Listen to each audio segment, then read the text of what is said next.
Nah, selanjutnya kita akan membahas terkait proses dalam pelaksanaan Idul Adha ya, proses kurban. Jadi kurban ini adalah syariat dari Nabi Ibrahim, dari Allah ke Nabi Ibrahim untuk menyembelih Nabi Ismail. Bayangkan kalau syariat itu tidak diganti dengan seekor domba, berarti kita harus menyembelih anak kita, anaknya kita sayangi. Maka kita harus mempersiapkan seperti itu ya. Berarti ini adalah syariat menyembelih apa yang kita sayangi, apa yang kita miliki ya. Misalkan harta ya, harta yang kita miliki, maka kita harus korbankan. Jadi korban, kita harus berserah diri ya. Terus dalam proses penyembelihan ini ada beberapa faktor ya. Faktor pertama yaitu ketajaman pisau. Kenapa ketajaman pisau ini sangat penting? Pisau ini harus dilakukan pemeliharaannya, harus dilakukan pemeliharaan. Meskipun pisau disimpan, itu akan tumpul sendiri. Kenapa? Karena dia akan terjadi micro corrosion atau mikro ada karat ya. Jadi itu harus di-maintain. Ya, walaupun disimpan juga itu harus dikasih lapisan oli ya untuk minimalisir oksidasi. Terus kualitas bahan ini sangat penting ya. Kualitas bahan ini karena pisau ini berhubungan dengan ketajaman dan ketahanan ya. Jadi bahan-bahan yang premium memang didesain itu ulet tahan karat dan tajamnya kuat gitu, tahan ya. Terus teknik penggunaannya di pisau itu cara megangnya, cara agar kita mengeluarkan pisau tidak menunjukkan ke hewan itu dilarang ya. Dalam mau menyembelih kita menunjukkan, jadi kita harus paham ada memelihara menyimpan pisau ini.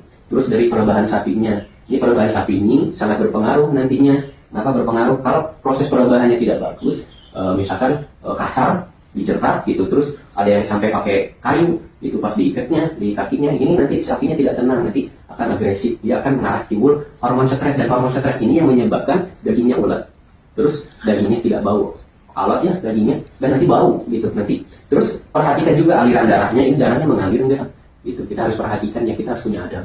Terus dari kita ke lingkungannya. Nah, ini banyak penonton nggak?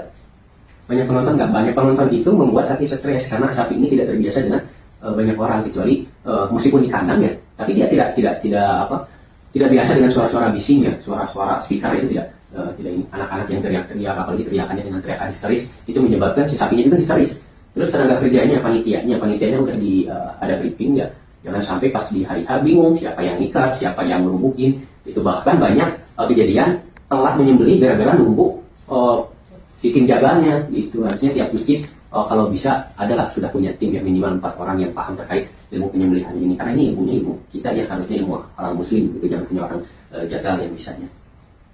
Ini waktu tunggu juga, kalau misalkan hewannya banyak, waktu tunggunya seperti apa? Di waktu tunggu ini hewan itu harus dibikin tenang, dikasih minum gitu, tapi tidak dikasih makan ya sekitar 8-12 jam gitu sebelum disembelih. Hal ini akan berpengaruh, nanti kita bahas. Terus jangan dihujanin, jangan dipanasin, nanti stres kita juga ya. Kalau misalkan ngantri di rumah sakit, kitanya stres nggak minum, terus kitanya kepanasan, itu bakal stres duluan gitu. Terus pakannya jangan sampai nanti kita ngasih pakannya yang tidak halal, nanti hewannya juga nanti tidak berpengaruh ya. Terus kualitas nutrisinya kita harus paham, sapi ini berasal dari mana gitu, kita harus paham si hewan ini berasal dari mana. Terus ini juga ya, hal-hal pangan tadi berhubungan, harus higienis, jangan sembarangan ngasih makanan hewan. Terus yang paling penting nanti ini berhubungan dengan kualitas daging asuh. Asuh itu yaitu aman, sehat, utuh, halal, dan higienis gitu. Jadi ini adalah proses dalam penyembelih ini sangat berhubungan semuanya, dari pisaunya, dari perbahannya, kehalalannya, lingkungannya, metodenya seperti apa gitu, dan pakannya. Itu sangat penting ya. Terima kasih untuk semuanya. Wabillahi taufiq wal hidayah. Wassalamualaikum warahmatullahi wabarakatuh.